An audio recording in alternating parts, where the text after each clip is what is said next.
Good morning friends. तो आज हमारी ज्योग्राफी की सेकंड क्लास है और आपको पता है मैं 2 दिन से एक तो हिस्ट्री की और एक ज्योग्राफी की क्लास डालता हूँ। तो आज हम एनसीईआरटी का जो क्लास सेकंड ये इसका और एनसीईआरटी का चैप्टर नंबर 2 जो सबसे इम्पोर्टेंट है, पृथ्वी की उत्पत्ति एवं विकास के बारे में। और उसके जो मैंने मतलब नोट्स बनाए हैं, तो आज हम उनको समझने का प्रयास करेंगे। तो इस चैप्टर के अंदर मैंने इसको 2 भागों के अंदर डिवाइड किया। एक तो पृथ्वी की उत्पत्ति और दूसरा है विकास, पृथ्वी का विकास। उसके अंदर हम देखेंगे जो सिद्धांत दिए जिन लोगों ने, उनके बारे में हम डिस्कशन करेंगे और इम्पोर्टेंट नोट के बारे में भी हम जानकारी इस वीडियो के अंतर्गत देखेंगे। तो पृथ्वी की उत्पत्ति, इसके अंदर आरंभिक सिद्धांत के अनुसार जो आरंभिक सिद्धांत जो शुरुआत में जिन लोगों ने सिद्धांत दिए पृथ्वी की उत्पत्ति के संदर्भ में, उसके बारे में हम देखेंगे। पहला पॉइंट, पृथ्वी की उत्पत्ति के संबंध में विभिन्न दार्शनिकों एवं वैज्ञानिकों का अलग अलग मत है, जिनमें सबसे प्रारंभिक और लोकप्रिय मत जर्मन के दार्शनिक इमैनुअल कांट का है। वो क्या है कांट? एनसीईआरटी के अंदर बस ऐसा दे रखा है कि सबसे लोकप्रिय मत इनका है, बट ये मतलब समझा नहीं रखा कि उनका जो जो सिद्धांत उन्होंने दिया था वो क्या था। तो मैंने मतलब फाइंड आउट करके इन सब के अंदर इनको समझाया। तो इनके अनुसार दिया गया सिद्धांत मुख्य रूप से न्यूटन के गुरुत्वाकर्षण नियम पर आधारित था। कांट के अनुसार पदार्थ प्रारंभ में वितरित थे और वे ठंडे होकर स्थिर ठोस कणों से बने थे। अब हम दूसरा देखते हैं। 1796 ईस्वी में गणितज्ञ लाप्लेस ने इसका संशोधन प्रस्तुत किया। वो क्या था? जिसे निहारिका परिकल्पना के नाम से जाना जाता है। इस परिकल्पना के अनुसार ग्रहों का निर्माण धीमी गति से घूमते हुए पदार्थों के बादल से हुआ है, जो सूर्य की युवा अवस्था से संबंध रखते थे, ऐसा या दोनों भी।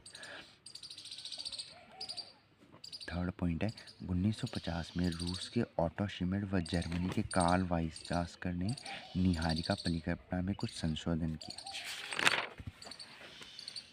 वो संशोधन क्या थे? उनके विचार से सूर्य एक निहारिका से घिरा हुआ था, जो मुख्यतः हाइड्रोजन, हीलियम और धूलिकणों से बनी थी। इनके टकराने व घर्षण से चपटी तस्तरी की आकृति के बादल का निर्माण हुआ और अभिवर्ती प्रक्रम द्वारा ही ग्रहों का निर्माण हुआ। अब ये ग्रहों का निर्माण हम आगे देखेंगे। ब्रह्मांड की उत्पत्ति के संदर्भ में हम देखते हैं। पृथ्वी की उत्पत्ति के संदर्भ में जो भी इम्पोर्टेंट वैज्ञानिक थे उनको हमने देख लिया और उनके सिद्धांत को भी देख लिया 3 पॉइंट्स के अंदर। अब हम देखेंगे ब्रह्मांड की उत्पत्ति के संदर्भ में आधुनिक सिद्धांत, बिग बैंग थ्योरी, जिसे विस्तृत ब्रह्मांड परिकल्पना भी कहा जा सकता है और इसे महाविस्फोटक सिद्धांत भी कहा जाता है। बिग बैंग के सिद्धांत के अनुसार ब्रह्मांड का विस्तार निम्न अवस्थाओं में हुआ है। अब इसकी अवस्थाएं क्या है?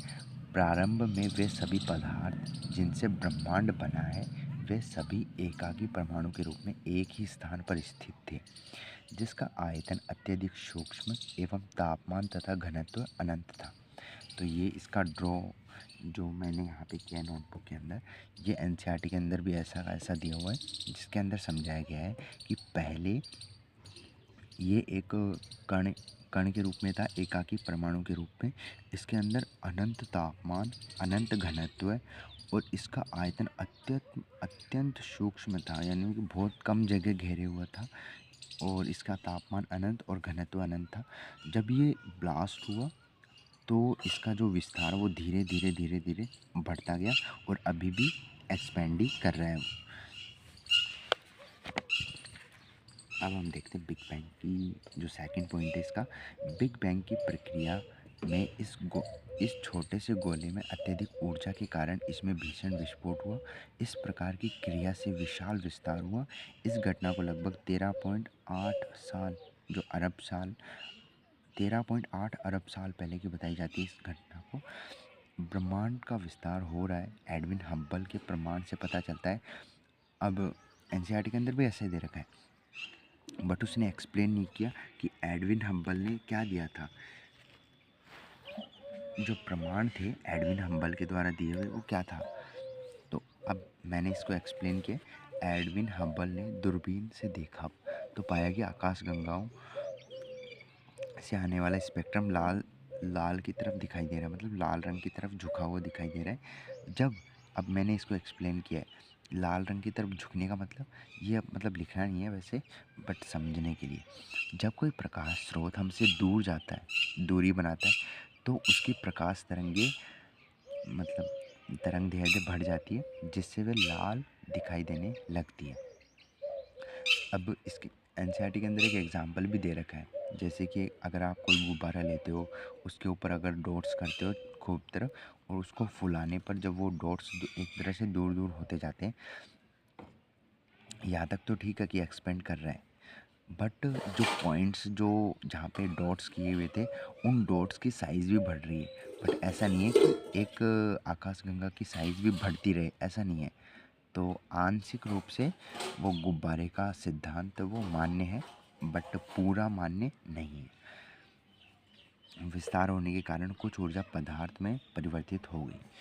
अब नोट के अंदर इम्पोर्टेंट है इसी के बिग बैंग थ्योरी से रिलेटेड, विस्फोट के 1 सेकंड बाद 1 सेकंड के अंतर्गत विशाल विस्तार हुआ। जैसे ब्लास्ट हुआ तो पहले तो खूब खूब दूर में विस्तार हुआ इसका, बट 1 सेकंड के बाद में इसका विस्तार धीमा हो गया था। बिग बैंग होने के आरंभिक 3 मिनट के अंतर्गत ही पहले परमाणु का निर्माण हो गया था। अब थर्ड पॉइंट है, बिग बैंग के 3 लाख वर्षों के दौरान तापमान 4000 डिग्री केल्विन तक गिर गया था, और पदार्थों से मिलकर, यानी कि परमाणुओं से मिलकर, पदार्थ और परमाणु दोनों एक ही जैसे ऐसे नहीं करते क्या, ऐसे, तो दोनों मतलब दोनों में से एक, पदार्थों से मिलकर परमाणुीय पदार्थों का निर्माण हुआ। अब देखते हैं हम इसी के अंदर बिग बैंग थ्योरी के बाद में आती है एक होयल, जो काफ़ी इम्पोर्टेंट जो संकल्पना देते, स्थिर अवस्था संकल्पना। इन्होंने ही बिग बैंग नाम दिया था जब उन्होंने मजाक उड़ाया उसका, तो इसी को मैंने लिखा भी है, क्योंकि मैं कई बार भूल जाता हूँ बताना, तो मैं उसको अब से लिख के रखूँगा। मैंने लिखा है आगे, इनके अनुसार ब्रह्मांड का न तो विस्तार हुआ, यह पहले भी ऐसा ही था और अभी भी ऐसा ही है, वह बाद में भी ऐसा ही रहेगा। स्थिर अवस्था संकल्पना यही है होयल की। इसमें लगातार नया पदार्थ बनता रहता है। इनके अनुसार जो ऊर्जा है वो पदार्थ के रूप में कन्वर्ट होती रहती है। होयल बिग बैंग के कड़े विरोधी थे। उन्होंने इस परिकल्पना का मजाक उड़ाते हुए बिग बैंग कहा, जो बाद में इसका पक्का नाम हो गया। इसी के नाम से फिर इसे जाना गया। तो इन्होंने मजाक उड़ाने की सोची, पर ये तो काफ़ी फेमस हो गए फिर बिग बैंग नाम से ही लोकप्रिय हुआ फिर ये सिद्धांत। बिग जो महाविस्फोटक सिद्धांत था वो बिग बैंग नाम से ही आगे काफ़ी लोकप्रिय हुआ। अब हम देखते हैं तारों का निर्माण। प्रारंभिक ब्रह्मांड में ऊर्जा व पदार्थ का वितरण समान नहीं था। घनत्व में आरंभिक भिन्नता से गुरुत्वाकर्षण बलों में विभिन्नता आई, जिसके परिणाम स्वरूप पदार्थ का एकत्रण हुआ। यही एकत्रण आकाशगंगाओं के विकास का आधार बना। एक आकाशगंगा के निर्माण की शुरुआत हाइड्रोजन गैस से बने विशाल बादल के संचयन से होती है, जिसे निहारिका कहा जाता है। मैं ये समझाने वाला था कि निहारिका क्या है, बट इसके अंदर मैंने पहले ही एक्सप्लेन कर दिया था इसको, कि आगे समझाने की ज़रूरत नहीं हो, कि एक आकाशगंगा के निर्माण की शुरुआत हाइड्रोजन गैस से बने विशाल बादल के संचयन से होती है, जिसे निहारिका कहा जाता है।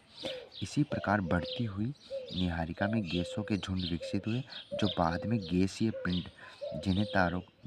जिनसे तारों का निर्माण हुआ। तो हम ऐसा भी बोल सकते हैं कि तारे क्या हैं, एक गैसों का एक झुंड है। अब हम ये जान लेते हैं कि ये जो गैसों का झुंड है वो बिखर क्यों नहीं जाता अंतरिक्ष के अंदर।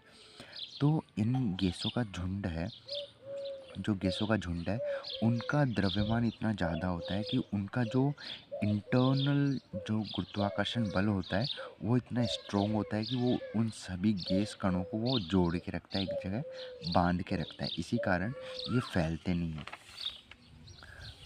अब नोट एक, कि तारों का निर्माण लगभग 5 से 6 अरब वर्ष पूर्व हुआ, ऐसा माना जाता है। और नोट के अंदर इम्पोर्टेंट है कि प्रकाश वर्ष एक दूरी है, एक वर्ष एक वर्ष में प्रकाश जितनी दूरी तय करेगा वह एक प्रकाश वर्ष होगा। अब एक प्रकाश वर्ष कितनी दूरी होता है कि एक प्रकाश वर्ष 9.46 मल्टीप्लाई 10⁻12 किलोमीटर, इतना एक प्रकाश वर्ष की दूरी होगी। ये दूरी का मात्रक है प्रकाश वर्ष। ये दूरी एक तरह से दूरी है। वैसे दूरी का मात्रक तो मीटर होता है, बट ये एक दूरी है प्रकाश वर्ष। प्रकाश की गति कितनी होती है ये तो आपको पता है, 3 लाख किलोमीटर प्रति सेकंड। एक सेकंड में ये 3 लाख किलोमीटर तक जाता है प्रकाश, एक सेकंड के अंदर। प्रकाश पृथ्वी व सूर्य के बीच की दूरी लगभग 14,95,98,000 किलोमीटर है। यह दूरी प्रकाश वर्ष के संदर्भ में 8.311 ये प्रकाश वर्ष के अंतर्गत बता रहा है। ठीक है, जैसे यहाँ पे 9 तो यहाँ पे 8.311 ऐसा प्रकाश वर्ष की 8.311 प्रकाश वर्ष ये सूर्य और पृथ्वी के बीच की दूरी है, इतने प्रकाश वर्ष। अब हम देखते हैं लास्ट, ग्रहों का निर्माण। ग्रहों का निर्माण निम्न अवस्थाओं में हुआ है। पहला पॉइंट है, तारे निहारिका के अंदर गैस के गुंठित झुंड है। इन गुंठित झुंडों में गुरुत्वाकर्षण बल से गैसीय बादलों में क्रोड का निर्माण हुआ और इस गैसीय क्रोड के चारों तरफ गैस व धूलिकणों की घूमती हुई तस्तरी का विकास हुआ। फिर गैस के बादलों का संघनन प्रारंभ हुआ और क्रोड को ढकने वाला पदार्थ जो है वो एक गोले के रूप में विकसित होने लगा। जैसे जैसे मैं पढ़ता हूँ तो मेरे को ऐसा लगता है कि मेरे दिमाग में उसकी इमेज बन रही है। तो मुझे ऐसा लगता है कि आपके दिमाग में भी ऐसी इमेज बन रही होगी, जिससे काफ़ी ईजी हो जाता है हमको कोई भी कॉन्सेप्ट समझने में। तो जब भी हम कुछ पढ़ें तो हमें उनका दिमाग के अंदर मैपिंग करनी होती है, उसका चित्र जो है वो चलता रहना चाहिए। इस तरह से क्या है कि जल्दी याद होता है और लंबे टाइम के लिए याद वो रहता है। फिर संघनन प्रारंभ हुआ, क्रोड को ढकने वाला जो पदार्थ है वो गोले के रूप में विकसित हुआ। ये छोटे छोटे गोले अणुओं के परस्पर आकर्षण की प्रक्रिया व द्वारा ग्रहाणुओं में विकसित हुए। फिर ग्रहाणु ये संगठन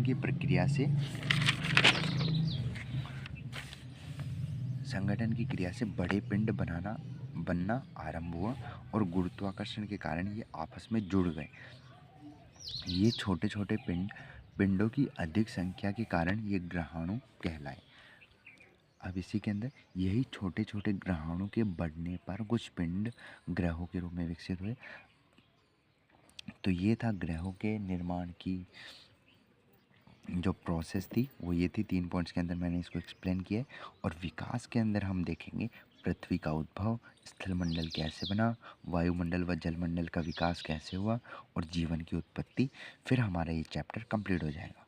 तो आज की जो इस पृथ्वी की उत्पत्ति के संदर्भ में जो 3 पॉइंट्स हैं, आज हमने उनको समझाए और नेक्स्ट वीडियो के अंदर हम समझेंगे पृथ्वी का विकास। तो अभी के लिए इतना ही।